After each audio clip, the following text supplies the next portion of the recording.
요한복음에 나타난 예수님의 모습을 일단 겉으로 드러나는 모습만 놓고 보면 마치 여행의 한 모습을 보는 것 같다, 이런 느낌이 드는 순간이 있습니다.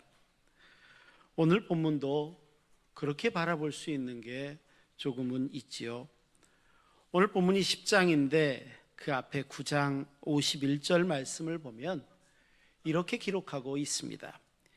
예수께서 승천하실 기약이 차감해 이제 예루살렘을 향하여 올라가기로 굳게 결심했다라는 말씀이 바로 그 말씀입니다.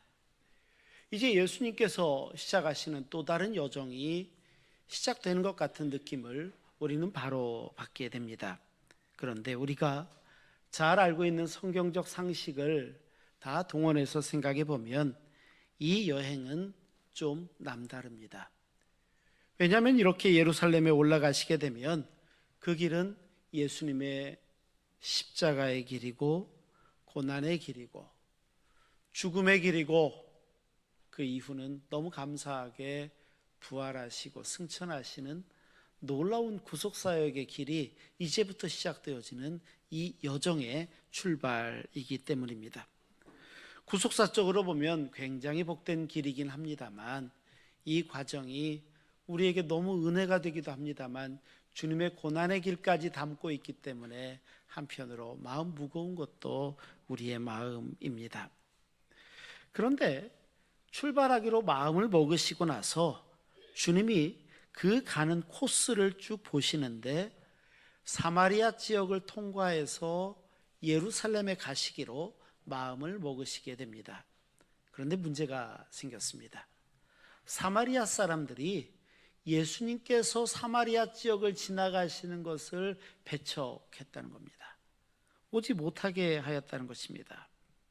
그래서 주님께서는 이제 우회해서 예루살렘으로 가시려고 하시는데 그 과정에서 뜻밖의 명령을 한 가지 내리시게 됩니다. 그건 뭐냐면 예수님의 제자들 중에 주님보다 앞서서 70명의 제자들을 둘씩 짝을 지어서 주님보다 먼저 가시게 했다는 겁니다. 먼저 앞장서게 하십니다. 복음서를 가만히 읽다 보면 예수님의 제자들이 예수님 앞에 어떻게 세워지고 훈련되어지는지 과정을 통해서 예수님이 사람을 대상으로 하시는 일을 크게 세 가지로 볼 수 있게 됩니다. 첫째는 부르심입니다. 둘째는 세우심이고 셋째는 보내신다, 이렇게 이야기하고 이 사역은 이제 교회가 맡아서 주의 사역을 감당하시게 됩니다. 먼저 부르시는 것입니다. 세상으로부터 불러내십니다. 어디로요? 하나님의 백성으로 불러내십니다. 택하신 것입니다. 이제 교회를 다니게 하고요, 나로 하여금 신앙생활을 시작하게 하시고요, 하나님의 자녀가 돼서 하나님 앞에 부르시는 바로 그 부르심입니다. 이제 다음으로는 세우십니다. 주님께 부르심을 받은 그 사람이 주님 앞에서 하나님의 자녀로 세워주시고 주님이 만나주시고 말씀하시고 하나님의 백성으로 세우심을 받게 됩니다.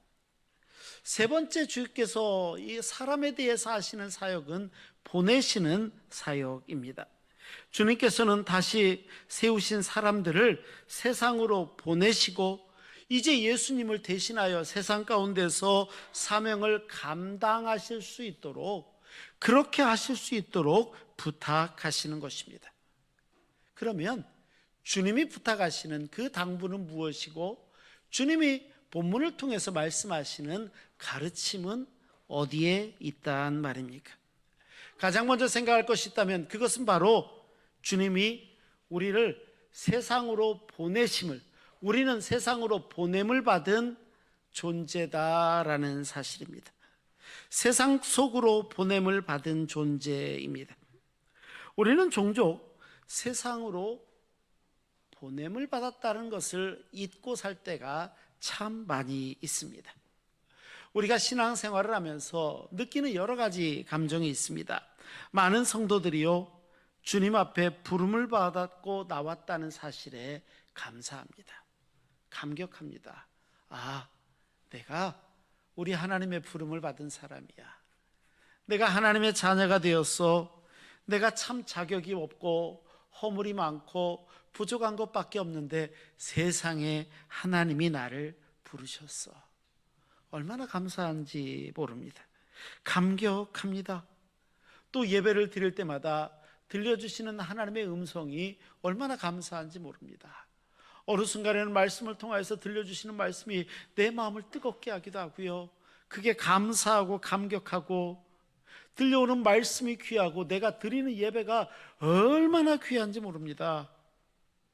그런데 그런 마음을 가졌다 할지라도 우리가 예배당 문 밖을 나가면서 그 순간에 이제 하나님께서 나를 세상으로 보내시는구나, 이렇게 고백하는 사람은 별로 없다는 겁니다. 은혜 받는 데까지 있습니다. 예배가 귀한 것도 잘 알겠습니다. 하나님의 말씀이 내게 은혜 주시는 것도 압니다. 그런데 세상 바깥으로, 예배당 바깥으로 나가는 순간, 그래 이제 하나님이 나를 세상으로 보내시는구나, 이 마음 갖고 나가는 사람은 별로 없다는 겁니다. 그래선 안 되는데, 우리가 하나님 앞에 명령을 듣고 세상으로 나아가고 주께서 맡기신 사명이 내게 있음을 알고 내가 세상 가운데로 파송된 존재라는 것, 이 사실을 알아야 되는데 그거를 새까맣게 잊어버리고 사는 게 어쩌면 우리의 신앙의 모습 아닙니까? 맞습니다. 우리가 유념할 것은 주님이 제자를 세상으로 보내시고 할 일을 맡기셨으며 우리가 제자라는 것입니다. 하나님의 자녀라는 것입니다.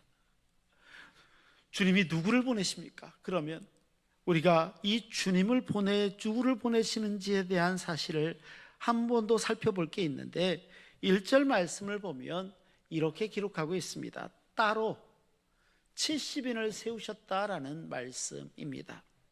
여기서 이 따로라는 말씀을 주목할 필요가 있는데, 따로가 있으면 원래 또 다른 게 있었다는 거 아닙니까? 그 사실은 어디에서 찾을 수 있냐면 앞에 누가복음 9장 1절과 2절을 보면 알 수 있습니다. 누가복음 9장 1, 2절은 이렇게 기록하고 있습니다. 예수께서 12제자를 불러 모으사 모든 귀신을 제어하며 병을 고치는 능력과 권위를 주시고 하나님의 나라를 전파하며 앓는 자를 고치게 하시려고 보내셨다라고 말씀하십니다. 그러니까 주님께서 12명의 제자를 부르셨고 그들에게 능력을 주셨고 그들을 세상 가운데 보내셨다는 것입니다. 그리고 또 따로라는 겁니다. 그러니까 오늘 본문의 말씀은 주님께서 세상으로 제자들을 보내시는 두 가지 사건을 이야기하는 겁니다. 처음에는 12명의 제자를 보내셨고 또 70명의 제자가 이후에 둘씩 짝을 지어서 주님보다 앞서 보내시는 사건을 말씀하고 있습니다. 이렇듯 두 가지입니다. 우리는 종종 신앙생활을 하면서 교회 일을 한다라고 생각을 하면 그냥 유급사역자나 아니면 장로님들이나 안수집사님, 권사님들처럼 특별한 직분을 가지신 분들, 이런 분들이 교회 일을 하는 거지, 이렇게 생각하고는 하지만 그렇지 않습니다. 구원받은 하나님의 백성이라면 누구라도 다 하나님께서 부르신다면 그 부름의 현장에 있는 것입니다. 그리고 맡겨주신 사명을 감당해야 됩니다. 그래서 그랬을까요? 오늘 70인의 사도들에 대해서 이야기하는데 이 70명이 누구인지가 이름이 기록되어 있지도 않습니다. 누구인지도 알지 못합니다. 말 그대로 무명입니다. 무명의 누군가가 그때 주님께서 택하셨고 이들을 주님께서는 세상으로 보내셨고, 그리고 그 순간 이름도 없이 빛도 없이 주님이 보내신 그곳에서 맡겨준 사명을 잘 감당했다는 사실을 오늘 성경은 담담하게 기록하고 있는 것입니다. 우리 한국교회의 자랑이기도 하지요. 고 한경직 목사님. 고 한경직 목사님이 미국의 프린스턴에서 공부하고 계실 때입니다. 당시 우리나라는 한국전쟁이 끝나고 나서도 얼마 되지 않았을 때 얼마나 힘든 때입니까? 그때 미국 프린스턴으로 유학을 가시게 됩니다. 신학교에서 한 15분쯤 남쪽으로 걸어가면 조그만하게 둔덕이, 이런 둔덕이 있는데 이 둔덕에 가셔서 기도를 하시곤 하셨다는 겁니다. 소나무가 뺑 둘러서 심어져 있어서 그 안에 들어가서 기도를 하면 기도도 참 잘 되고 좋았다, 그렇게 이야기하셨습니다. 그런데요, 이 한경진 목사님이 기도하셨던 그곳은 그냥 무명의 둔덕이 아니라 실은 무명용사, 이름 없이 죽은 분들의 무덤이라는 겁니다. 왜 그러냐면 미국이 영국에 대해서 독립전쟁을 할 때 이 프린스턴에서 아주 대규모 전쟁이 벌어진 적이 있습니다. 이 전쟁에서 수많은 피아간의 사상자들이 발생하게 됐고 수많은 시신들을 이곳에 갖다 묻었다는 겁니다. 이곳에 갖다가 이름을 알 길이 없습니다. 나중에 저 이제 동그라미 안에 네모난 판이 비석인데요, 거기다가 그냥 이름 모를 용사의 묘 해가지고 몇 가지 기념할 만한 내용들만 적어서 그저 그곳에 다 묻었다는 겁니다. 시간이 점점 지나고 소나무를 그곳에 심기 시작하고 하면서 기도하는 처소가 되었던 바로 그것. 그런데 한 목사님은 이곳에서 조용히 머리 숙여 기도하는데 기도할 때마다 하나님께서 주시는 마음에 하나님의 음성이 꼭 들리는 것 같았다는 것입니다. 그리고 나서 생각합니다. 당시 전 세계를 호령하는 미국, 이 미국의 번영, 미국의 축복의 배후, 이런 무명의 용사들의 헌신과 수고와 모든 덕택이 이 무명의 용사들 때문에 있었던 게 아니었겠는가, 이런 생각도 해보게 됩니다. 더불어 했던 생각이 또 있었다고 이야기합니다. 어찌 나라를 위해서 싸우는 무명의 용사들만 있었겠는가? 교회를 위해서 싸우는 무명의 용사들도 있고 정치 현장에서 경제, 사회, 문화 모든 방면에 있어서 이름 없이 빛도 없이 수고한 용사들, 그 무명의 공헌들이 이런 나라를 만들었겠거니, 이런 생각도 하시게 되었다고 합니다.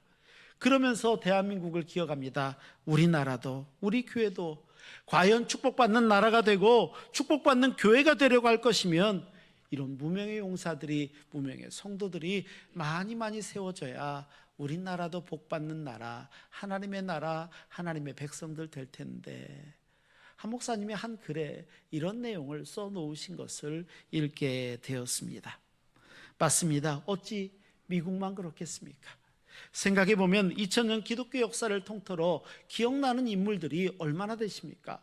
물론 기억나는 아주 훌륭하신 인물들이 많이 계실 것입니다. 하지만 수없이 많은 이름도 없이 빛도 없이 그 순간 하나님께서 부르셨고 세우신 그곳에서 복음 증거의 사역을 감당하고 하나님의 교회를 세워나갔던 수많은 사람들, 그분들의 헌신과 돌봄이 하나님의 교회를 세워나갔고 하나님을 뜨겁게 사랑했던 그들이 그 순간에 거기서 쓰임을 받았습니다.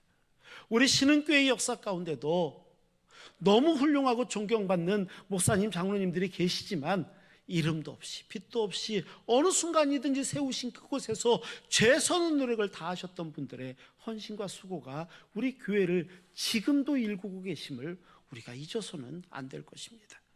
바로 그것 말입니다.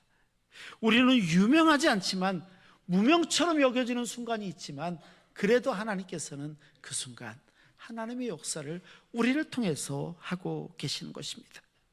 그러면 우리를 왜 주님은 세상으로 보내셨겠습니까?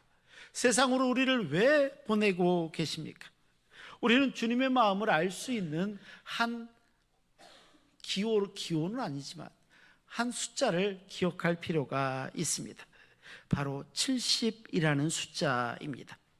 한 성서 해석자는 이 70에 대해서 굉장히 중요한 의미를 부여하는 것을 봅니다. 실제로 이스라엘 사람들에게 있어서, 유대인들에게 있어서 7이나 70이나 이런 것들은 완전한 수를 상징하기도 합니다. 예를 들면 우리나라에서 관용처럼 쓰이는 말 중에 만세라는 말이 있습니다. 만세는 뭡니까? 한자로 하면 만살입니다. 만년입니다. 그러니까 오래 살아라라는 말을 그냥 만세 이렇게 이야기하는 것처럼 유대인들에게 있어서 70이라는 것은 완전한 수의 개념이기도 하고, 당시 문화에서 70은 세상의 모든 나라가 70개국으로 이루어졌다라는 해석도 되어졌다는 겁니다. 그러니까 70이라는 숫자는 모든 나라, 모든 열방, all nations라는 말이라는 겁니다. 이걸 상징하는 단어라는 것입니다. 결국 주님의 관심이 다 있는 곳은 어디도 빠지지 않는 모든 나라, 모든 열방입니다. 주님은 그곳으로 주의 자녀들을 보내고 계시다는 것입니다. 주님의 관심이 그곳에 닿습니다.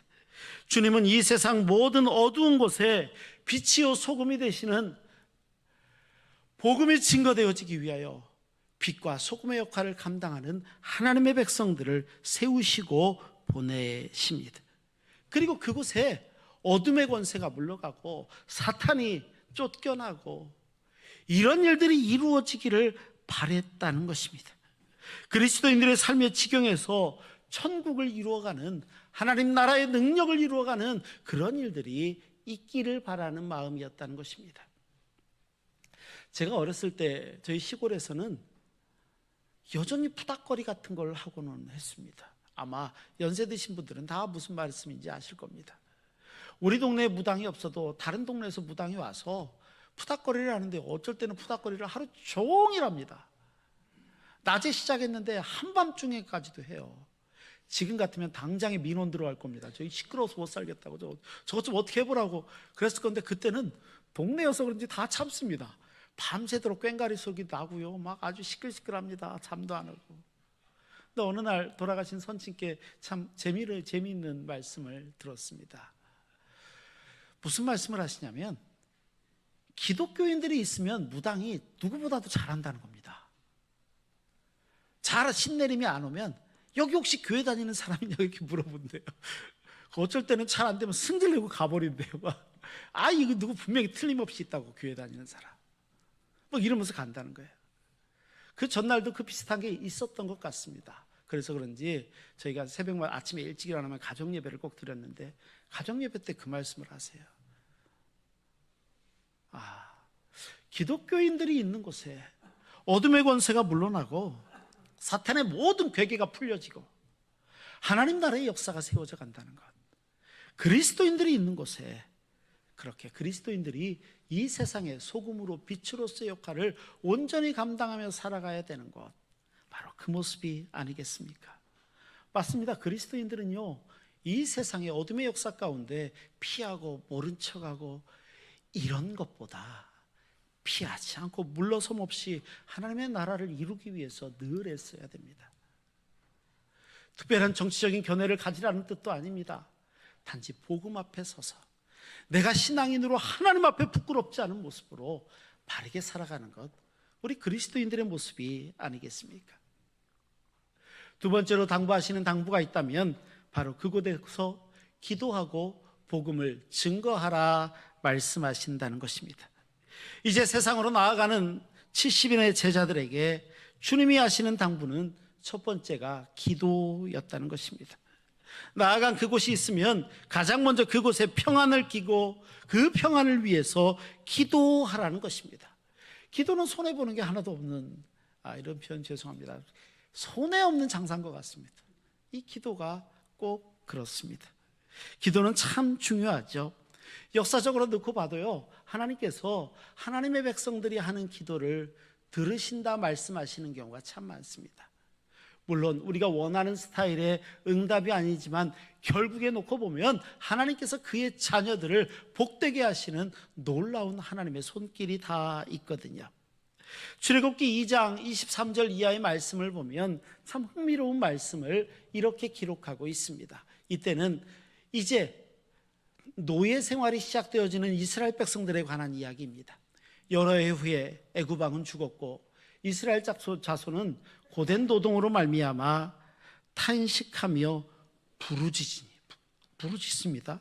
부르짖으니 그 고된 노동으로 말미암아 부르짖는 소리가 하나님께 상달된지라.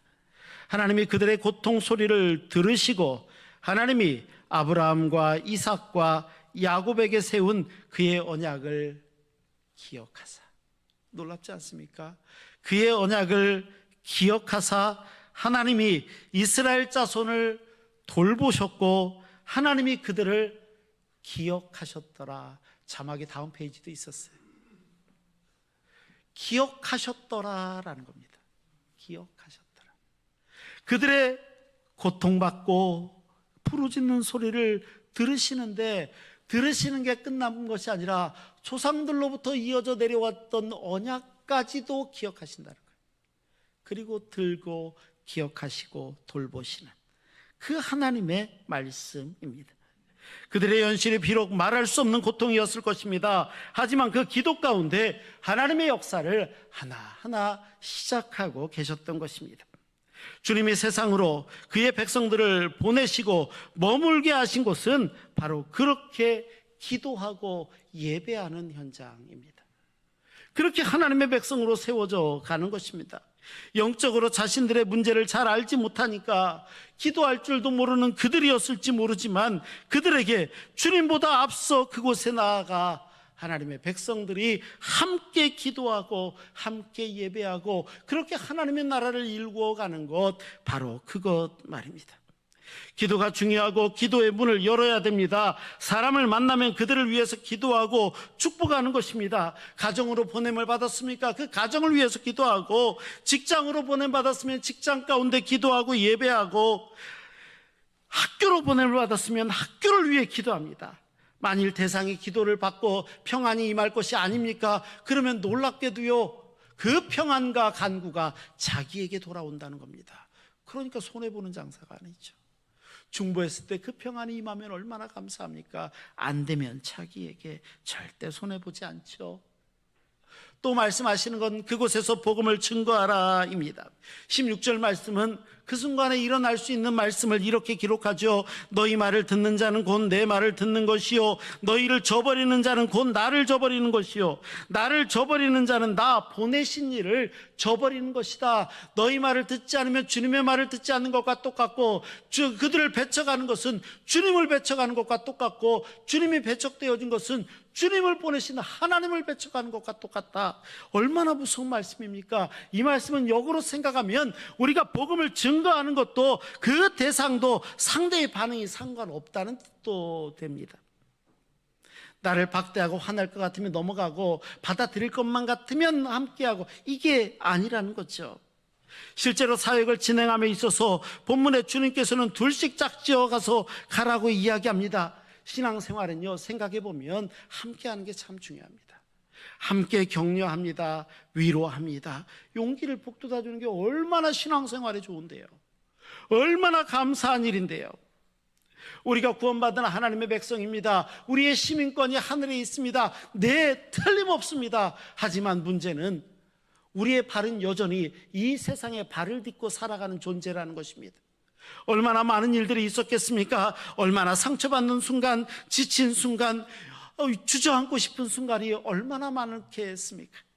하지만 그때마다 성도들이 서로 격려합니다. 서로 돕습니다. 서로 위로합니다. 그러면은요, 받은 바 은혜가 배가가 됩니다. 큐티하는 것도 마찬가지입니다. 성경을 묵상하는 것도 마찬가지입니다. 하나님께서 내게 주신 은혜가 요만한 줄 알았는데 나누다 보면은요, 이 쉐어링 타임에 보면 시간이 자꾸 늘어날 뿐만 아니라 하나님의 은혜가 배가 되는 걸 느낍니다. 우리 공동체 가운데 주시는 하나님의 은혜가 그만큼 큽니다. 우리는 그렇기 때문에 함께 신앙생활하는 것이 얼마나 중요한지요. 나가 혼자 아님을 깨닫고 위로하고 용기와 힘을 나눌 수 있어야 됩니다. 당시 문화도 이게 마찬가지였습니다. 믿을 만한 증거가 되기 위해서는 한 사람이 이야기하면 다른 사람이 증인이 되어야 됩니다. 최소한 두세 사람이 증인이 있어야 된다는 말이 그겁니다. 그래서 그럴까요? 성경에 보면 하나님의 사역을 감당하는데 둘씩 짝질 때가 참 많았습니다.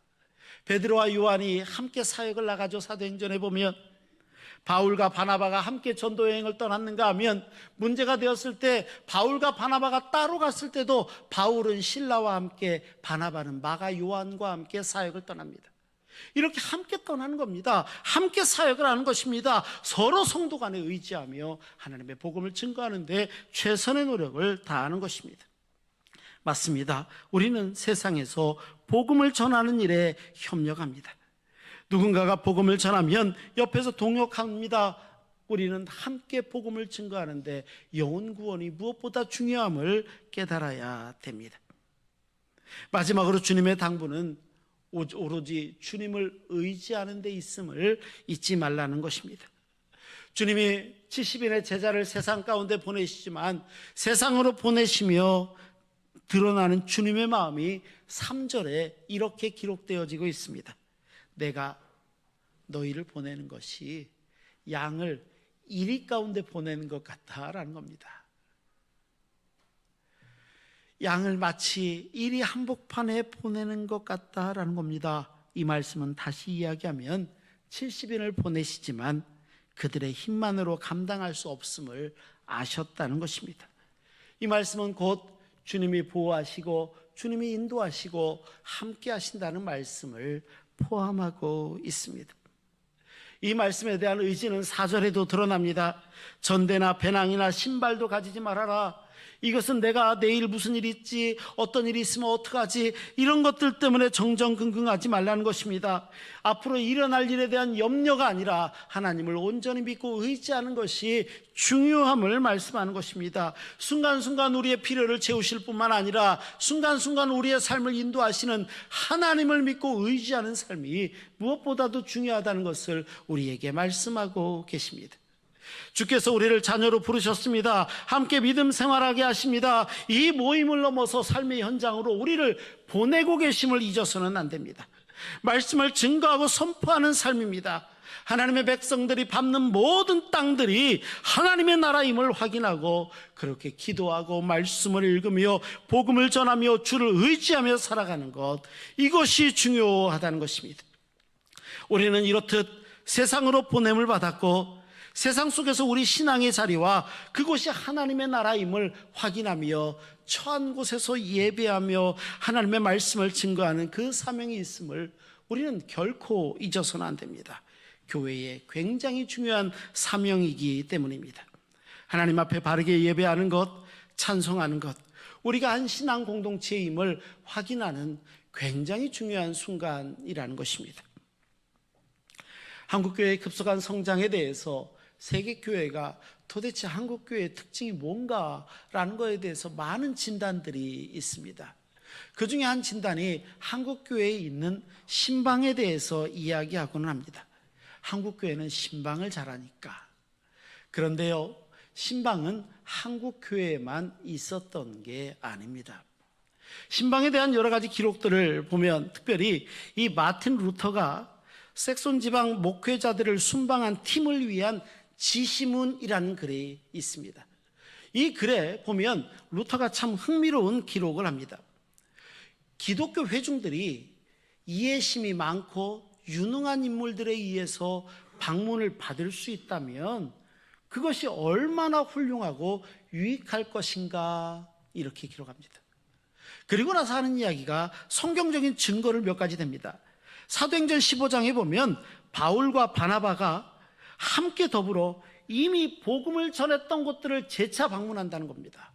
그리고 복음이 든든히 서갈 수 있도록 돕는 것에 대한 이야기를 하는가 하면 사도행전 8장에 보면 사도들이 사마리아 지역에 증거된 복음을 확인하기 위해서, 어떻게 전해졌는지 확인하기 위해서 베드로와 요한을 또 보냈다는 것을 기록합니다.